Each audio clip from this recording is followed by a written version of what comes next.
Hello everyone, कैसे हो सब लोग। उम्मीद है कि सब बहुत अच्छे से होंगे। इस वीडियो में हम डिस्कशन करने वाले हैं सेक्शन ए के क्वेश्चन नंबर 6 के सॉल्यूशन के बारे में।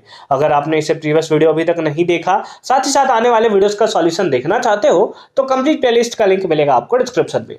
तो एक बार डिस्क्रिप्शन आप जरूर चेक कर लोगे। साथ ही साथ अभी तक हमें टेलीग्राम पे ज्वाइन नहीं किया तो फटाफट से टेलीग्राम पे भी हमें ज्वाइन कर लोगे, लिंक मिल जाएगा आपको डिस्क्रिप्शन में।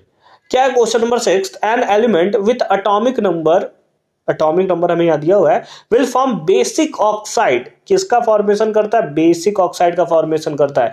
याद करो, मेटल ऑक्साइड या नॉन मेटेलिक ऑक्साइड, किसके ऑक्साइड जो होते हैं बेसिक होते हैं नेचर के।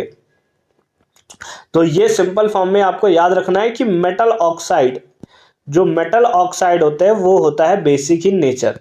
तो जो बेसिक ऑक्साइड होगा वो किसका होगा? दैट इज मेटल का होगा। किसका होगा बताओ? तो ये हमें मेटल का देखने को मिलेगा। ठीक है, अच्छी बात है। तो सिंपल फॉर्म में हमारे पास क्या है? मेटल ढूंढना है हमें, है ना। अगर आपको किसी एक में मेटल दिख गया तो आप सिंपल फॉर्म में इसका आंसर बता सकते हो। तो अगर आपको सबका एटॉमिक नंबर पता है ना, एटॉमिक नंबर पता है, उसके बेसिस पे आप एलिमेंट जानते हो तो उसको लिख लो। जैसे 7th एटॉमिक नंबर किसका होता है? नाइट्रोजन का होता है। इसके बगल में हमने लिख लिया किसको? दैट इज नाइट्रोजन को। 17 किसका होता है? क्लोरीन को। तो ये हमने लिख लिया इसके बगल में क्लोरीन। 14 किसका होता है? तो ये होता है सिलिकॉन का। किसका होता है? सिलिकॉन का। 11 किसका होता है? सोडियम का होता है। ठीक है, अब नाइट्रोजन क्या है? नाइट्रोजन एक नॉन मेटल है, ये तो मेटल नहीं है। क्लोरीन मेटल नहीं है, सिलिकॉन मेटल नहीं है, ये मेटलॉइड्स के अंदर आता है।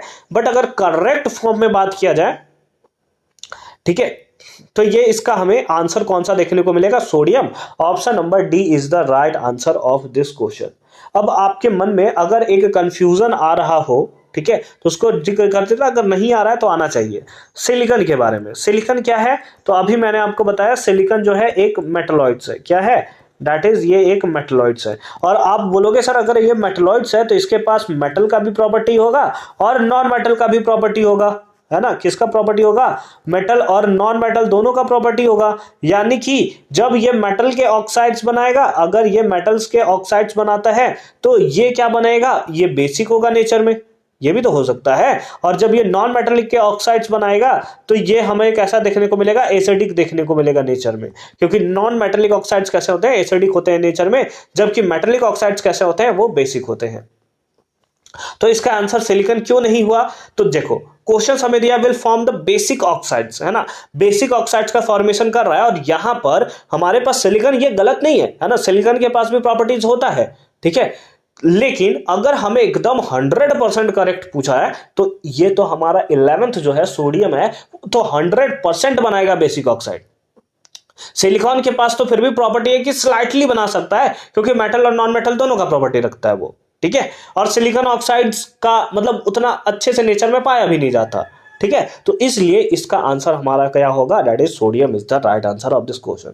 हाँ, आपका जो डाउट्स था वो डाउट सही है, बट सिलिकॉन ऑक्साइड नेचर में मतलब उतने अच्छे फॉर्म में नहीं पाया जाता, है ना, और उतना ज्यादा क्वांटिटी में भी नहीं पाया जाता। और जो सोडियम ऑक्साइड है वो तो सिंपल सा है, सिंपल फॉर्म में पाया जाता है ना, कि जब भी सोडियम को आप ऑक्सीजन के प्रेजेंस में रखोगे वो बर्न करने लगेगा और सोडियम ऑक्साइड का फॉर्मेशन करता है। तो इसलिए option number D is the right answer of this question.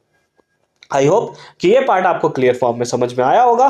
मिलते हैं आपसे अगली वीडियो में क्वेश्चन नंबर 7th के सॉल्यूशन के साथ। कंप्लीट प्लेलिस्ट का लिंक मिलेगा आपको डिस्क्रिप्शन में, तो एक बार डिस्क्रिप्शन आप जरूर चेक कर लोगे।